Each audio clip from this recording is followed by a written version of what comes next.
Welcome to Dynamo Dynamics, winning goals to digital dominance. I'm your host, Danny Perry, and with me as always is my guy, Kai Peterson. And Kai, the new season is upon us, and we're here in Houston, so in the immortal words of Bun B, we have to be draped up and dripped out. What do you think? Well, let me show you.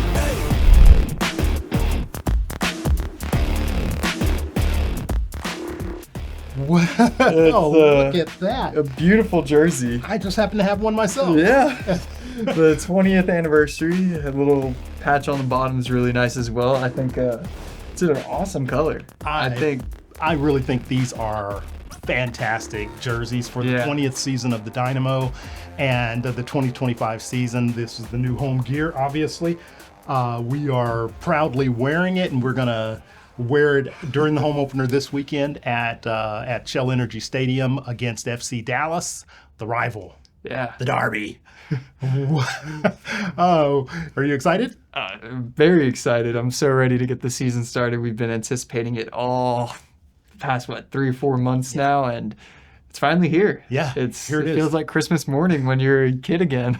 So no doubt. It's going to be awesome. I think that the Dynamo, we've been kind of at a dearth for news, if you will, as far as what the squad's going to look like. That's been coming through a lot more over the last week.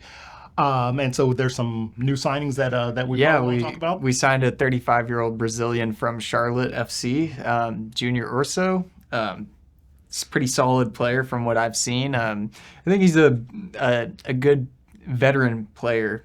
So with his age, I think he'll really help out the younger guys that we have, really understand the game a little bit better in the MLS since he spent his last 5 years in playing for MLS teams. I think you could be right there. The Dynamo is basically a really young squad. They were very young last year, and then with the departure of Kerskia and Hector Herrera, they're probably even younger now. So this guy brings it up a little bit. Oh, and the goalkeepers, the Steris and Tarp. Well, no, Tarbell's still with us. Yeah, Tarbell's still with us. But with Steris leaving, I'm sorry, I'm messing his name up. Steris is still with us. He's still with us. It's not Clark. No, it's Clark. Steve Clark. Steve Clark. Sorry, Steve. Wherever you are now. But with him leaving as well, he was up there in age. And so finding some veteran presence, some calming influence within the team with the departure of those players, I think this could help out a lot. Yeah, especially with our big headline signing with Jack McGlynn. I mean, he's 21. Yeah. That's a really young guy to build a core around.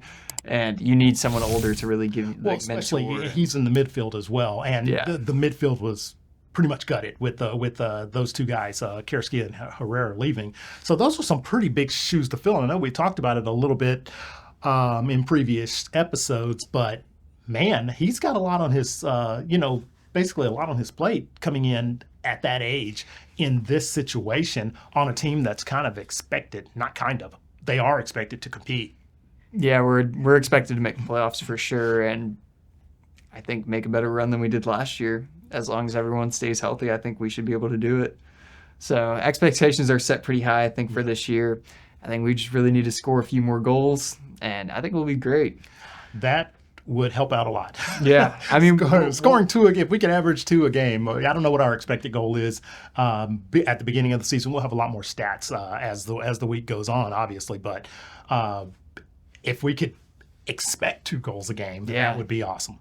Yeah, I think I'd love to see a little bit more creativity, and hopefully we get that. I mean, we really don't know because we haven't seen these guys play that much, and we haven't seen them play together. So I guess this Saturday will be a good indicator of how it'll go. Way to steal the segue, Kai. Well, maybe not the best indicator because you can tell about the weather. It's going to be, we will, to Kai's point, we will be at the opener at Shell Energy on Saturday against FC Dallas. We're really looking forward to that. That's the big rival, one of the big rivals that I think really started to emerge last season along with Austin here. And so we've got this Texas triangle of teams that are all competitive. I mean, they're not top of the table, but they're all in the top half of the table. And hey, man, they compete very strongly against each other. And so to open the season against one of your rivals is going to be great. So we're looking forward to the game. However, the weather here in Houston, as forecast for Saturday, does not look that pleasant. So, mid 40s, rain. So that may impact the play on the field. I think that'll have a big impact on both teams because, Texas, warm weather typically.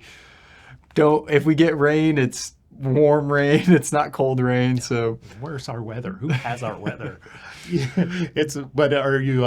You're not going to opt out, are you? I'm there. We're there. So get some rain hot or chocolate shine, or coffee, and we'll be ready to go. Warm our hands up. We'll be. I think it's going to be a fun time. And looking at it, it looks like we may have a full house. So I'm hoping that's the case. The following week is versus Inter Miami. We know there will be a full house for that one. Yeah. So, but this one probably a lot less visiting or away jerseys in the stadium for this match. So we're excited. And any predictions on the match? Oh man, I think we're going to start us off with the 2-0 win. It all comes together from match day one. All right, I like it. I'm not that optimistic as far as the scoreline, but I think we'll still win 1-0. 1-0 to the Dynamo. I think the ball is going to be moving a little bit quicker. It may be, as long as the players keep their footing, I think shots are, if they're on target, they'll go in. As long as the crowd brings the noise as well. So that's I guess that's our role. That's our part in this whole thing. All right, so 2-0, 1-0. Both have the Dynamo winning the opener for the 2025 MLS season. So we're really looking forward to that, excited, and man. Yeah. All right, so we have to go further.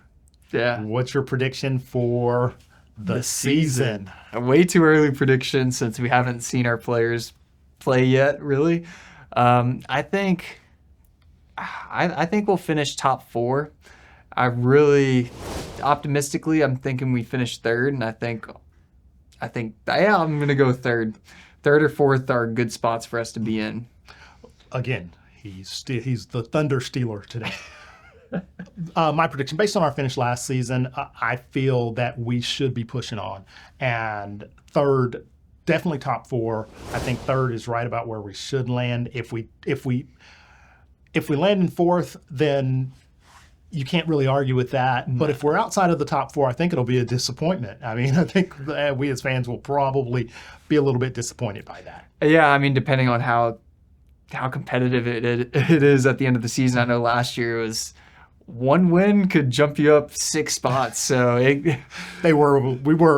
of the teams were a little bit bunched together last year. So if we finish 5th, even 6th, but it's a 1 point shy of the spots in front, I don't think that's a disappointment. I think it's a great season, especially with new guys coming in.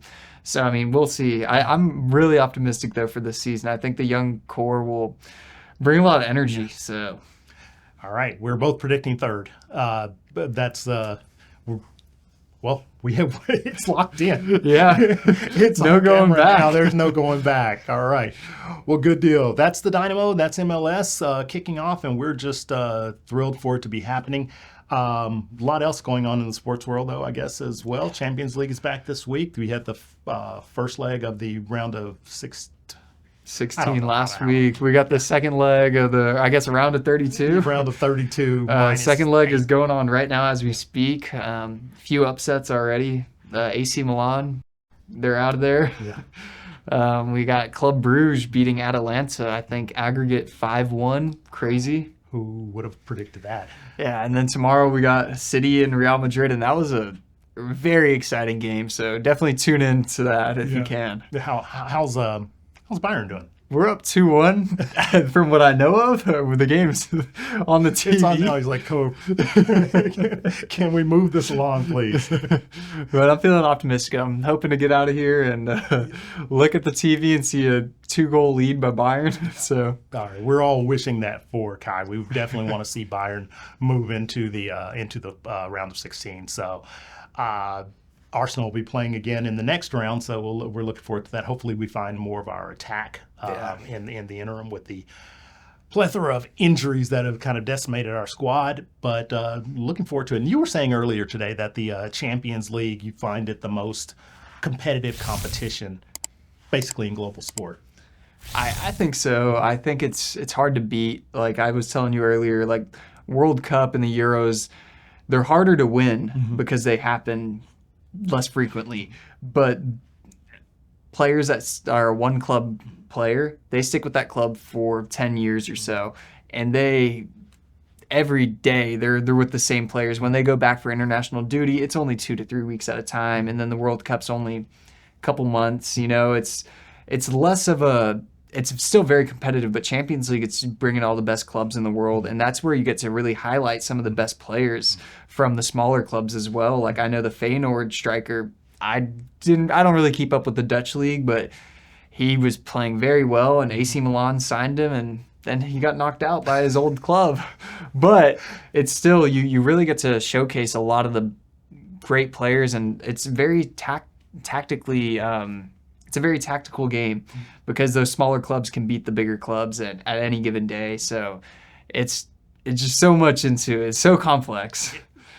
I tend to agree with you. I mean, there are some great sporting tournaments. I mean, you mentioned the World Cup, March Madness is coming up. Even the El Clasicos in the Spanish league. The broadcast audiences for all of those events are just massive. And we just had the Super Bowl a week and a half ago or whatever, and it's a global audience of 150, 200 million. And these events dwarf that in so many ways. And from a competitive standpoint, I believe that you're right. The Champions League, UEFA Champions League, is definitely in relation to football the most competitive tournament out there. It's hard to not watch. It's so exciting all the time, and if only we could convert all of the rest of our office mates into full-time soccer fans. It's a challenge. Yeah, it's a challenge. We get some rivalries going on. I know.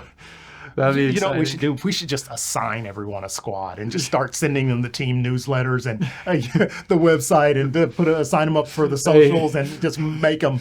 Here's your favorite player.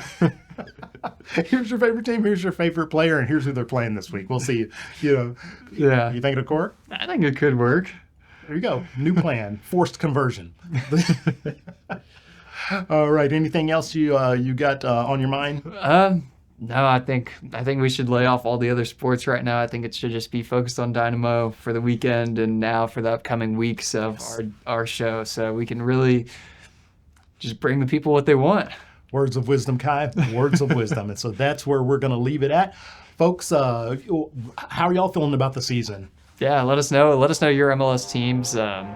We know we have a Seattle fan out there. Let us know what your prediction are for them this year, and leave us a comment, follow us. Yep. Let us know anything. Go to the game. Yeah. All of that.